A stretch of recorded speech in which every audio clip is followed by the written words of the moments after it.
साथियों नमस्कार, मैं दिनेश कुमार सिंह। मेरे इस YouTube चैनल में आपका हार्दिक अभिनंदन और स्वागत है।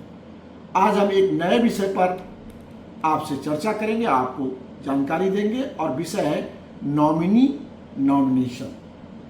आप कहीं बैंक खाता खुलवाते हैं, FDR करवाते हैं या शेयर्स खरीदते हैं या डीमैट अकाउंट खुलवाते हैं या इंश्योरेंस लेते हैं, किसी वित्तीय संस्था में जाते हैं, तो वहाँ जो वित्तीय संस्था का प्रबंधक होता है वो आपसे कहता है कि नॉमिनेशन करा दीजिए, नॉमिनेशन, किसी का नॉमिनेशन करा दीजिए। तो आज इसी विषय पर चर्चा करेंगे। नॉमिनेशन क्या होता है, नॉमिनी क्या होता है, क्या उसके अधिकार होते हैं, क्या उसके कर्तव्य होते हैं, इसके बारे में विस्तार से चर्चा करेंगे।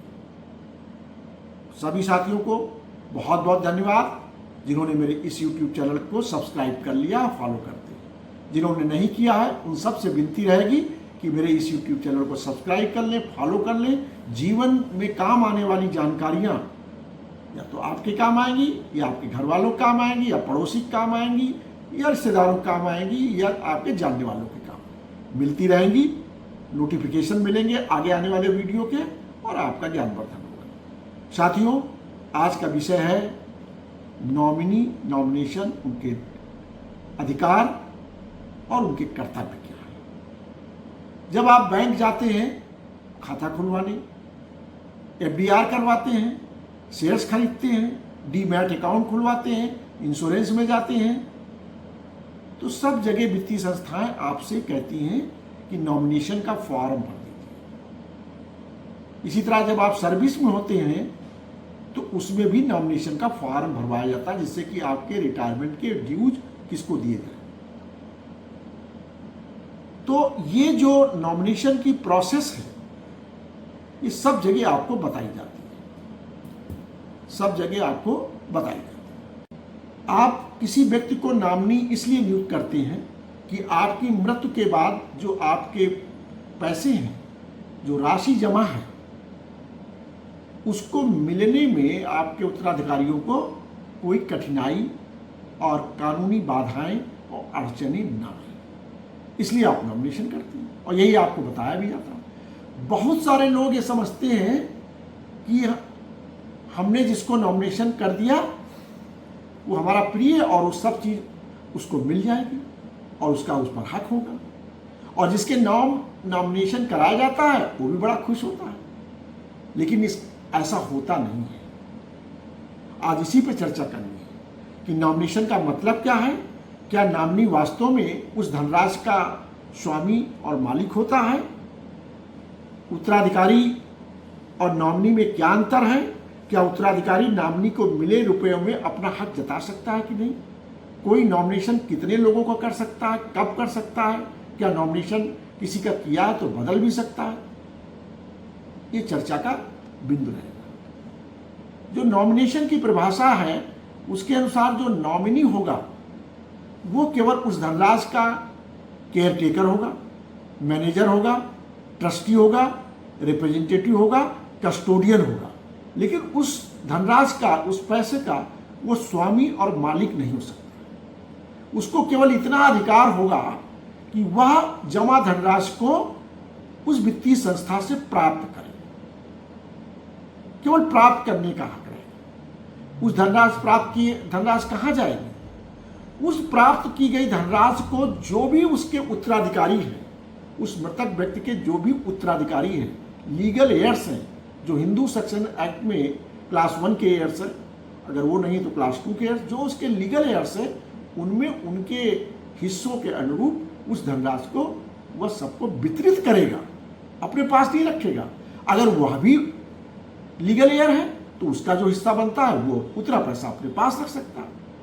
अगर वो अकेला लीगल एयर है तो सारा पैसा रख सकता है, क्योंकि नॉमिनी के साथ वो लीगल एयर भी है।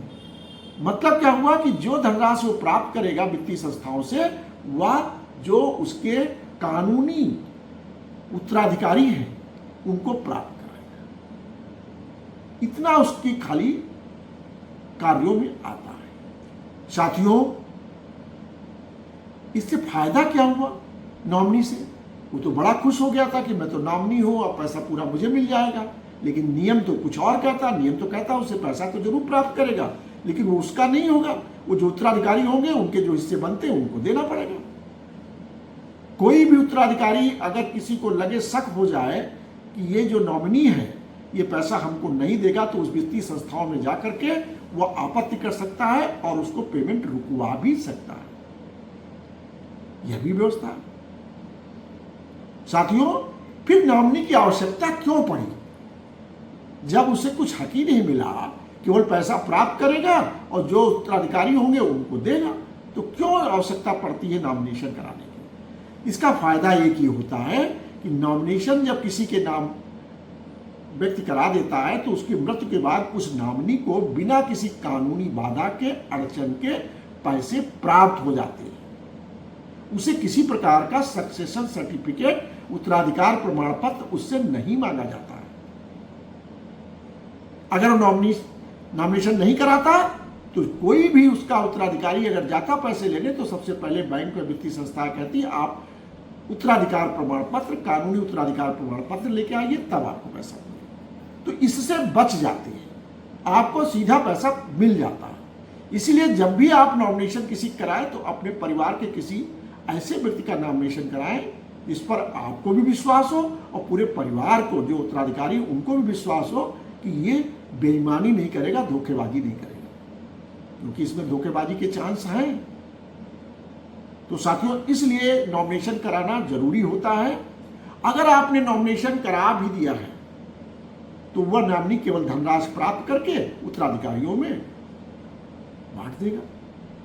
अगर विल कर गया है वह व्यक्ति किसी के नाम, तो उस विल धारक जो है उसको पैसा मिलेगा, क्योंकि will is superior than the उत्तराधिकारी राइट्स, क्योंकि वो अपनी इच्छा व्यक्त कर गया कि मेरा पैसा फला व्यक्ति को मिले, तो विल के अनुसार पैसा मिलेगा। साथियों, क्या आप जानते हैं कि कोई भी अकाउंट होल्डर किसी को कभी भी नॉमिनी बना सकता है?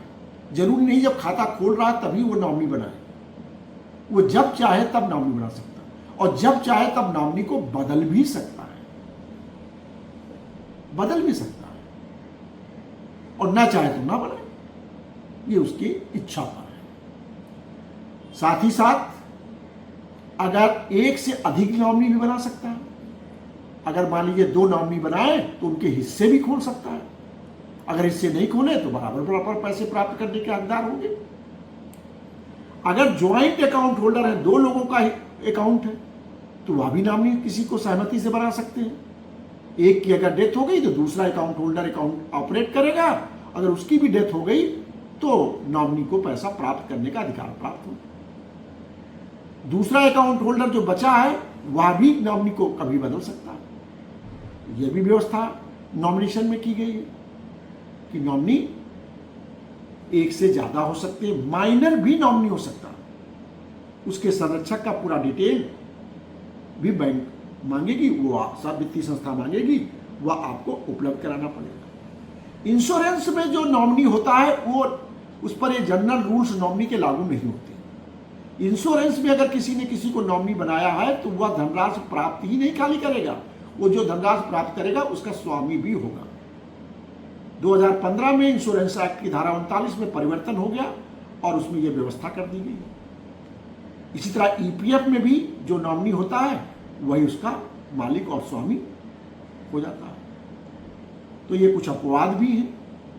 साथियों, नॉमिनी बनाते समय इन बातों का अब हमको लगता है आप ध्यान रखेंगे और इसका संज्ञान रखें। इसका मतलब सामान्य व्यक्ति केवल यही समझता था जिसको नॉमिनी बनाया गया है उसका पूरा अधिकार देकर गए हैं, लेकिन ऐसा नहीं होता है।